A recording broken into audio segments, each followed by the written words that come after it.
brought Michael Jackson and Prince together? Yeah, so one time we had a show in Vegas, and Michael Jackson called. Hey, what's Michael? Okay, Mike. Yeah, so I heard you guys are doing a show tonight. Yeah, we going at 9 o'clock. Oh, rats, I gotta put the kids to sleep.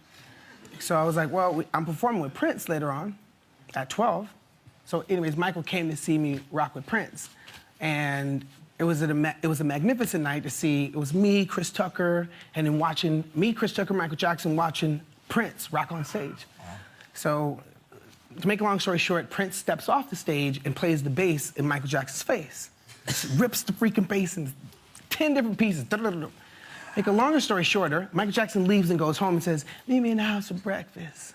So I go to his house for breakfast, knock on the door. First words he says, why was Prince playing the bass in my face?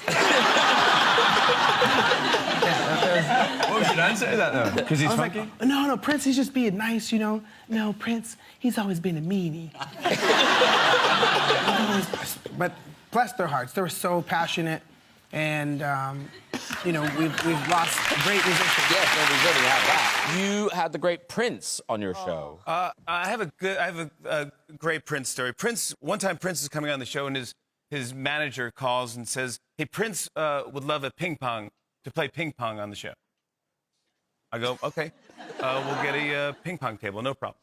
So he comes on the show, never brings up ping pong, doesn't talk about it, never brings it up, doesn't even mention it. I go, whatever, he crushes, he's awesome, he's great, that's the end of that. And a month later, I'm at dinner, and I get a text, and I go, it says, hi, this is Prince's manager. Prince wants to meet you right now at a club called Spin in New York City. It's a nightclub, it's a ping pong nightclub. Wow. I go, what? So I go to my friend, I go, I gotta go. Prince wants to play me in ping pong. So he goes, what? I go, he wants to meet me on 23rd and 5th. I go, I gotta go. So I get in a cab, I go to this place, I go down the steps, downstairs, and I go, hi, I'm here to see, and the girl goes, Prince? I go, yeah. She goes, yeah, he's in the private room back there behind the curtain. I go, okay. So I go in, I open this curtain, and who's standing there? But Prince in a double-breasted, like crushed velvet suit, and he's holding a ping pong paddle, and he goes, you ready for this? And I go, yeah, this is so surreal. There's no one else in the room, just me and Prince. So I go, oh, I guess. I go, he goes, do you want to warm up? I go, it doesn't matter. I mean, I'm not even good at ping pong, but I'll play with you. And he's like, oh, here we go. And so he serves, and he gets the point, and he goes, 1-0. I go, oh, we're going to talk smack? Here we go. Let's go, Prince. Let's go. Let's play. Now I'm, like, ready to play Prince. I'm like, let's go. So I'm trying to play back. I'm not good at ping pong. Long story long. He's crushing. So he's like, game point. I go, okay. And he hits this serve, and it's like, and it's one of those perfect ping pong, the things are spinning, flames are coming off the ball, and it's coming, and it hits that one corner of the ping pong table, you know, that's impossible to hit back. And he hits the thing, and he goes, I go, oh my gosh, you won, let me go. So I look over to pick up the ball, I come back, and he's gone. He's gone. And I go, and I don't know him that well, so I'm like, Prince? And I go, is he hiding under the table? So I'm like, Prince? Or is it was so weird. I go, and I walk out, and there's like a velvet rope, and it was kind of swinging back and forth a little bit. It's almost like Batman was there or something. And then Questlove, who's our band leader here, you know, from The Roots, heard about this ping pong game and took a cab over, and he actually saw Prince's limo outside, and he went up to it, and he goes, wait, did you guys already play? What happened? And Prince rolled his window down, and he goes, ask your boy. And then they just peeled off, and then I never saw him again. It's unbelievable. Beverly Neg, how did you end up getting your dream gig supporting Prince? Jeez. This sounds so, like, knobby, but I'm going to say it anyway. He heard me years before the gig happened. He heard me sing on a TV show and met him backstage really briefly at another event. And that was it. I thought, my dreams have come true. I have met my idol. I can, you know, die and go to heaven. I'm very happy. Years later, the phone rings and it's some number from the States. I'm ill. It's like, hello. Yes, this is Kate. I'm phoning from Prince's office. Hey. I thought it was a wind-up. Prince wants you to come to LA. And I was like, oh, OK then, this weekend. OK then. So I didn't know where I was going. I didn't know anything. I packed my bags. I was off. Put me in this nice hotel. It was only when I saw the great and good of Hollywood around I realised it was the Oscars weekend. I arrive, we're going in the hills, winding up into the hills, and this house, and I see the kind of the purple, and I'm like, OK, this is clearly where Prince resides. Let me calm myself down, Long story short, he had me there because he wanted me to sing at his Oscars party. Wow. For the wonderful people who just won Oscars that year and all his friends and that. And so there's little me from Wolverhampton singing to the great and good, like the Coen brothers, and you know, Spike Lee was there and Chris Tucker was there, and I got on stage with him. Halfway through the gig, he leaned back and said, I want you to sing Rocksteady. And I was like, OK, I'm ready. Snatched the mic, here we go. Rocksteady, baby. And I was off. Wow. It was just insane. And Stevie Wonder joined us. Oh, my By the way, P.S. P.S. Yeah. Stevie Wonder was there. Yeah. Wow. Amazing. Were you at that party, Kate Blanchett? I was. I didn't know who you... Yeah, no, because I had been hanging out in the kitchen. And were you the dish pig at the Yeah, I was. Cleaning ashtrays. And he walked in. I didn't see him at first Right. because the countertops were regular height. Hi. And I thought, you know, and I was leading... Yeah, I mean, he's an amazing man, but he's short in stature, and you realise pretty quickly he didn't cook, you know. No. Stirring a pot. Yeah, so I chat to him in the kitchen, and then, you know... And yeah, I heard you. I didn't obviously know it was you, but I yeah, can't believe it was you were amazing. there. It See, was amazing. That's validation for me, because sometimes I'm like, did I smoke something? Did that actually happen? It happened. It happened. Very good.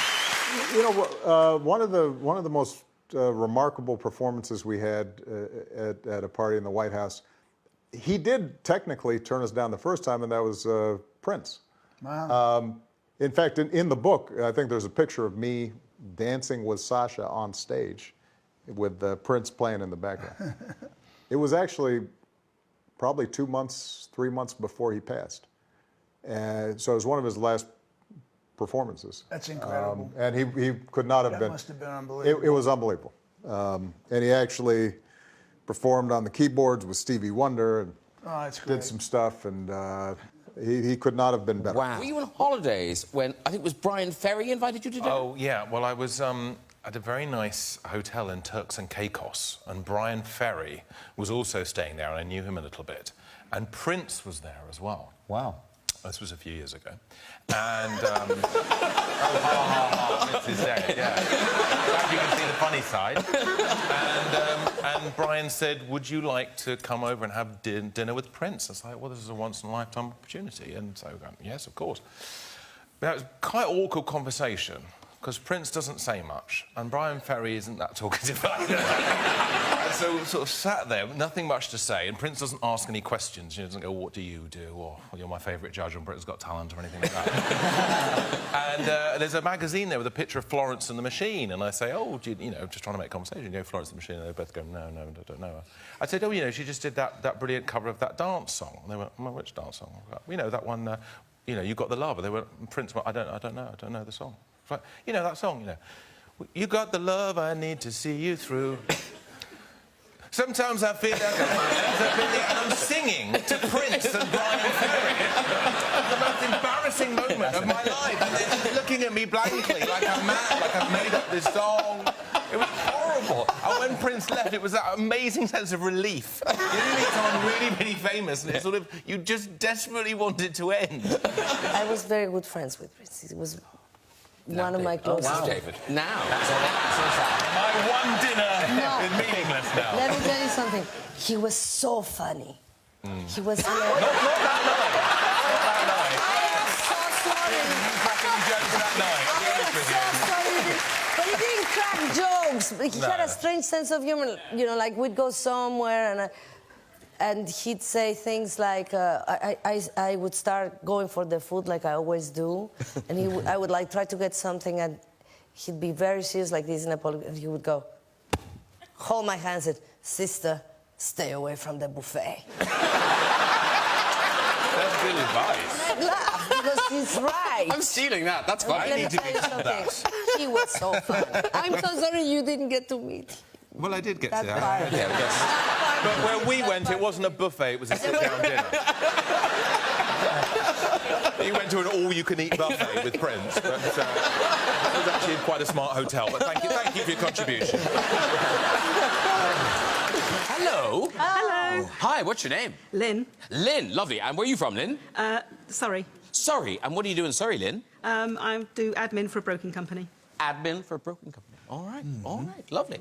And off you go with the story, Lynn. Big Prince fan, and in 2007, when he did his 21 nights, my husband and I went quite a few times. This one night, we got front row seats. It's fantastic, so I thought I'd go out, buy myself a brand new dress, got a brand new black tight dress, put it on to go to the concert, realised that I needed to go commando, so went off to the concert, sat in the front row.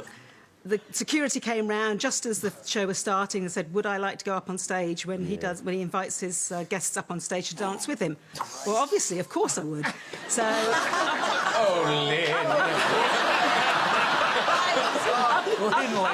Up on stage I go, and I'm strutting my funky stuff the best I can, and carried on another 5 minutes until the end of the song, and then toodled off the stage, got back to my seat with my husband, and he had this strange look on his face. And I went, what? That was amazing. He went, I don't know whether to be proud or mortified. Why? He said, I said, I just danced with Prince. He went, yes, but for the last 5 minutes, your dress split and you've been dancing in front of him with your arse hanging out. Oh, you can walk, Lynn.